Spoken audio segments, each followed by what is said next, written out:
Shalom keluarga damai yang terkasih. Pagi ini kita masih dalam rangkaian Samas membahas Mazmur Syukur. Kita akan membahas dari Mazmur 75. Sebelum merenungkannya, mari kita menundukkan diri untuk berdoa.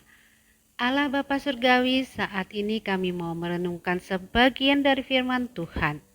Kami mohon Tuhan memberi ketundukan hati dan pikiran untuk dapat memahami firman dan melakukannya. Dalam nama Yesus Kristus kami berdoa. Amin. Bapak, Ibu, Saudara, kalau biasanya saya membaca langsung semua ayat, kali ini saya akan mengajak kita untuk membaca beberapa, merenungkannya, terus berselang-seling kita akan mulai dari dua ayat yang pertama ya, Mazmur 75. Untuk pemimpin biduan, menurut lagu Jangan Memusnahkan, Mazmur Asaf. Kami bersyukur kepadamu ya Allah, kami bersyukur. Dan orang-orang yang menyerukan namamu menceritakan perbuatan-perbuatanmu yang ajaib. Hal pertama yang dilakukan oleh pemazmur adalah mengajak kita untuk memulai segala sesuatu dengan ucapan syukur. Karena segala perbuatan Tuhan menyatakan bahwa Ia hadir melalui karyanya yang ajaib. Aplikasinya buat kita adalah memuji Tuhan itu bukan hanya saat keadaan baik-baik saja. Bahkan jika seandainya keadaan tidak seperti yang kita harapkan, Allah tetaplah layak dipuji karena pekerjaannya nyata. Seringkali kita baru sadar akan segala sesuatu yang kita terima sebenarnya patut disyukuri justru di saat kita kehilangan privilege itu. Misalnya kita baru bisa mensyukuri oksigen gratis yang kita hidup setiap hari sewaktu melihat orang yang kesulitan bernafas. Atau mensyukuri bahwa kita bisa berjalan ketika kakinya sedang sakit.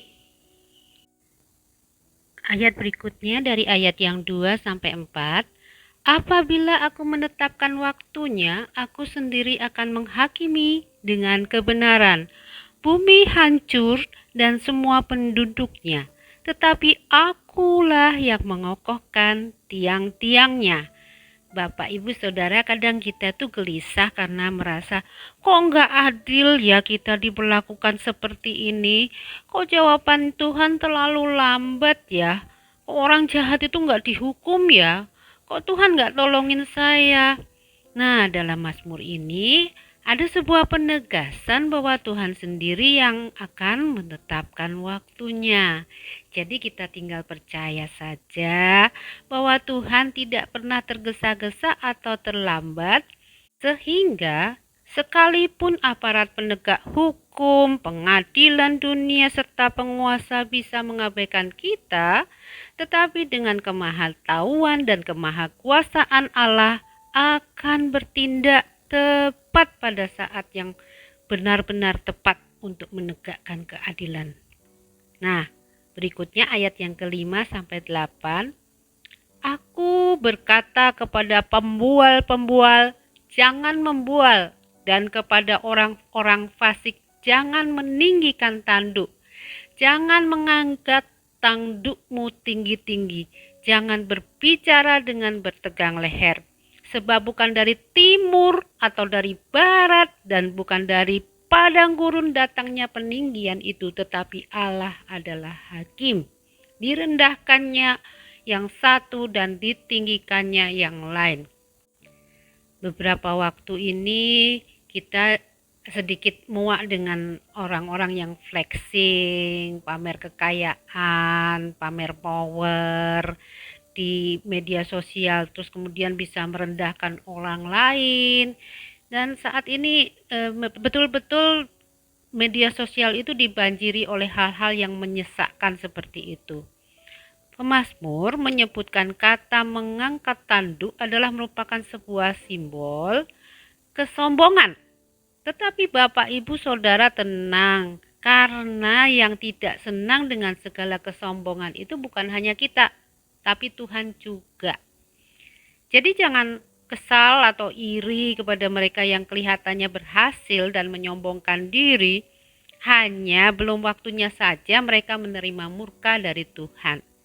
Sebab keberhasilan maupun kejatuhan bukan dari usaha, hoki, keberuntungan, atau dekat dengan penguasa, tetapi semuanya diizinkan dan asalnya dari Tuhan. Nah, ayat yang ke-9 sampai 11 berbunyi demikian. Sebab sebuah piala ada di tangan Tuhan, berisi anggur berbuih penuh campuran bumbu. Ia menuang dari situ, sungguh ampasnya akan dihirup dan diminum oleh semua orang fasik di bumi. Tetapi aku hendak bersorak-sorak untuk selama-lamanya. Aku hendak bermazmur bagi Allah Yakub. Segala tanduk orang fasik akan dihancurkannya, tetapi tanduk-tanduk orang benar akan ditinggikan. Bapak, Ibu, Saudara, gambaran cawan anggur berbusa itu melambangkan murka Allah kepada orang fasik. Sebaliknya, orang benar pada akhirnya akan ditinggikan pada waktunya.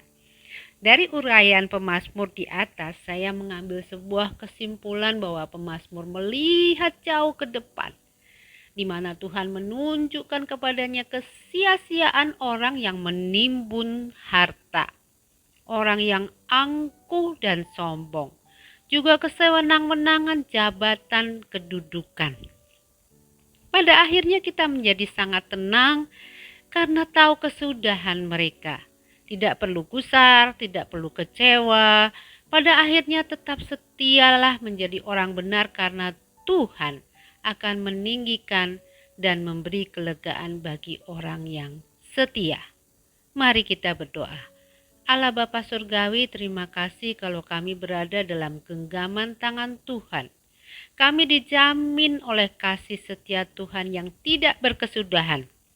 Sungguh kami layak mengucap syukur atas kedaulatan Allah, Raja di atas segala raja yang menjadi sandaran kami. Kami memohon Tuhan mengangkat segala kegelisahan, kekhawatiran, dan kekecewaan dari hati kami, menggantinya dengan ungkapan syukur setiap saat. Sungguh Tuhan layak menerima ucapan syukur dari kami. Terima kasih Tuhan. Dalam nama Yesus Kristus kami berdoa dan mengucap syukur. Amin.